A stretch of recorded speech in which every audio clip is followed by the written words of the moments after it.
Hey guys, so it's Crystal, and today I am going to talk about a question that I get almost every day. It's either emailed to me, or when people see me out, or when people DM me on social media.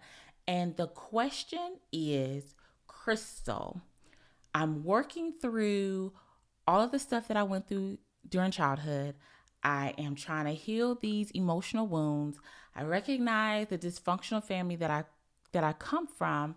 Should I talk to my parents, mom, dad, or individual? Should I talk to them about what happened to me, or should I talk to them about what they've done to me? And this is what we're going to talk about today. In 20 minutes or less, I am going to answer this very important question that you probably have. Crystal, should I talk to my parents about them missing the mark? Stay tuned.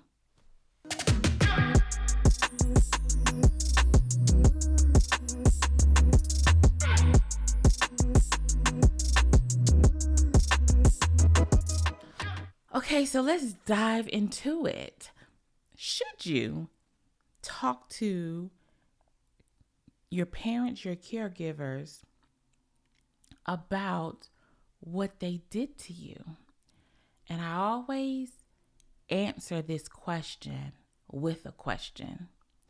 And my question is always, what is your goal?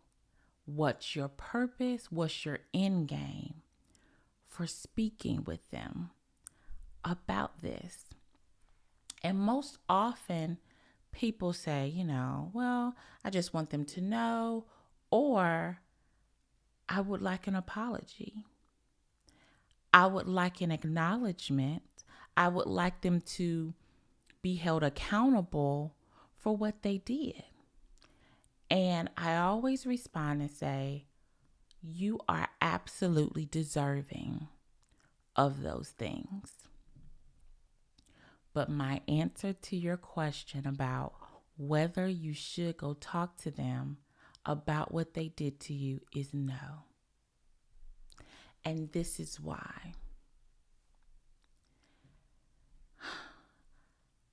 When we want someone to apologize, when we want someone to take accountability, it is because often, not always, but it is often because if we know that they are remorseful, if we know that they've taken accountability and they acknowledge what they've done, they are less likely to emotionally harm us again, right? Because they've apologized, they've taken responsibility, they've owned up to what they've done.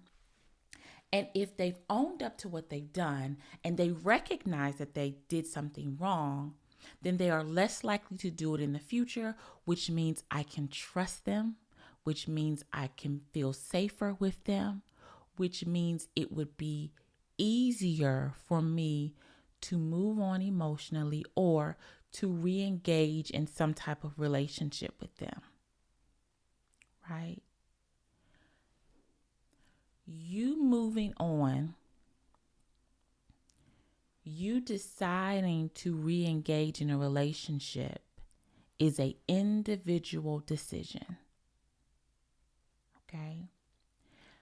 Just because someone apologizes, just because someone is being accountable for what they've done, does not mean that they're not going to harm you again, right?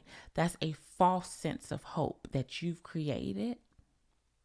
And if you're going to move on, if you're going to re-engage in a relationship, it has to be solely because of the work that you've done on yourself. Not because of an assumption of a promise based on a conversation to not hurt you again. If you want to re-engage in a relationship with anyone, especially your mom or your dad or those that were responsible for taking care of you, it is because you have done the work to engage in this relationship. Part of the work is understanding how much of a relationship you can be in with the person that hurt you. And there are certain boundaries that I teach my clients all the time about how to keep people in your life, but in a way that is sure to make sure that you're continually safe and secure emotionally. Right? And we always have to remember that people are people. And what I don't want you to do is have this false sense of hope, and then they do something unintentionally to hurt you, and it causes you to go back to a place emotionally where you were never designed to go back to because you've done all of this work. Right? And then a lot of times people say, well, I need to make sure that they've changed. Okay. They are who they are. And if they want to change, they will change. And you going back to test the waters doesn't guarantee that they have changed. So people say, okay, well, Chris, what do I do? What do I do? Should I not say anything? If you want to talk to them about what they've done, communicate that, right? But we communicate to inform, not to change people's minds and not to convince people. So if you're going to have the conversation with your mom or your dad, do it, right? But you have to be in a place emotionally where you are able to have a conversation where you are just sharing information. But if you're not healed from what they did to you, you're going to go into the conversation trying to change their minds, trying to convince them that what they did was hurtful, trying to get them to own up or acknowledge something that they have not acknowledged to for decades. Why would they now? Right? And it's going to cause you to be disappointed, saddened. You won't feel seen. You won't feel heard. And as a result, it may take you emotionally back to a place, like I said, that you never really wanted to be at again. So the conversation, if you want to talk, sounds a little bit like this. Hey, Dad, you being inconsistent in my life really impacted me. And I've had to do a lot of work to get over that. I'm not sure if you knew how much it impacted me. I'm not sure if you knew that when you didn't show up those days, or when you left the house and you left me home with Mom and we really didn't have a lot of food or a lot of clothes, that it really caused some emotional damage that I've had to work through. And I would like to still have a relationship with you. I would like to grow, but I would like to grow our relationship, but it was really important that I had this conversation with you. That is just you simply sharing information. Now, sometimes people need a third party, which means they need like a mediator, or they need a therapist or another family member to just be support while they're having the conversation. And that's completely fine. But the key is, during this conversation, you are simply communicating and sharing information. You are not trying to convince anyone, and you're not trying to change anybody's mind. That is a skill that has to be developed, and that is only something that you can do when you are emotionally healed. Because in order to have that conversation, the prefrontal cortex of your brain has to be fully activated. And that part of your brain is the logical, rational part of your brain. The emotional part is nowhere to be found. Why? Because you're simply sharing information. Okay? And so you have to ask yourself, as you heal, when you feel like you're in a really good place, ask yourself, why do I want to have this conversation with my mom or my dad?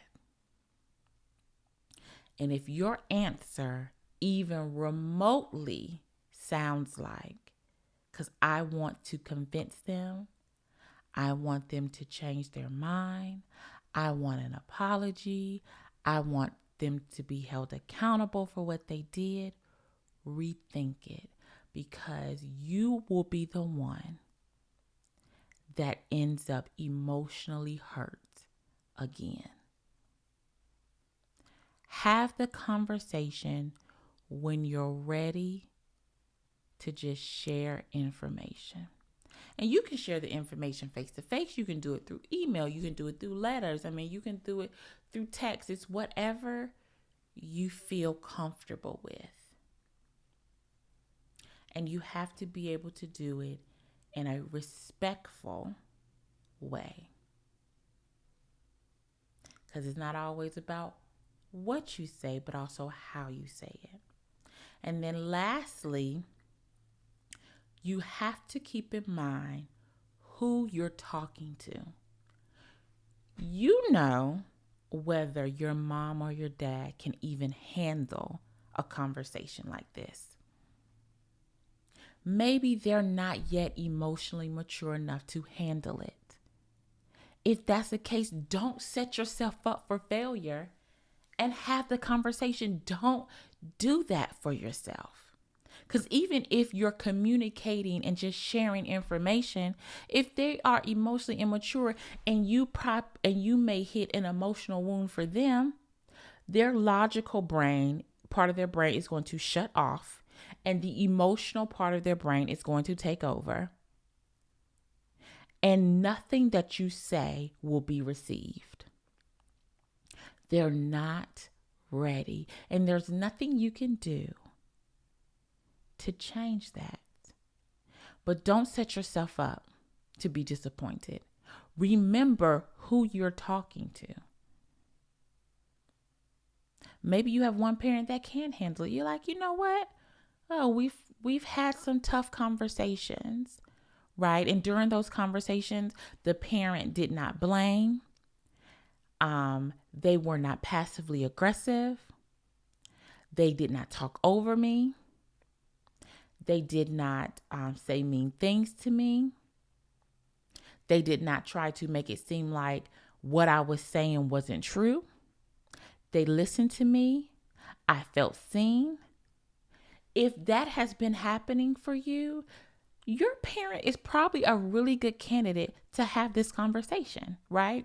But if you have a parent that does blame, right, that does put a wall up, that does detach and goes ghost after you say anything that they don't like, if they do blame you, if they do try to minimize your experiences, if they do try to say that what you're saying is not true or they didn't do something, if that is consistently your parent, you don't need to have a conversation with them. It's only going to backfire for you. So whether you should have the conversation with your parents about what they did is completely up to you. It is up to you to determine why you want to have the conversation. And then you have to recognize that your parents are who they are. And that plays a major role in whether they can handle what you're saying or not. I hope this helped.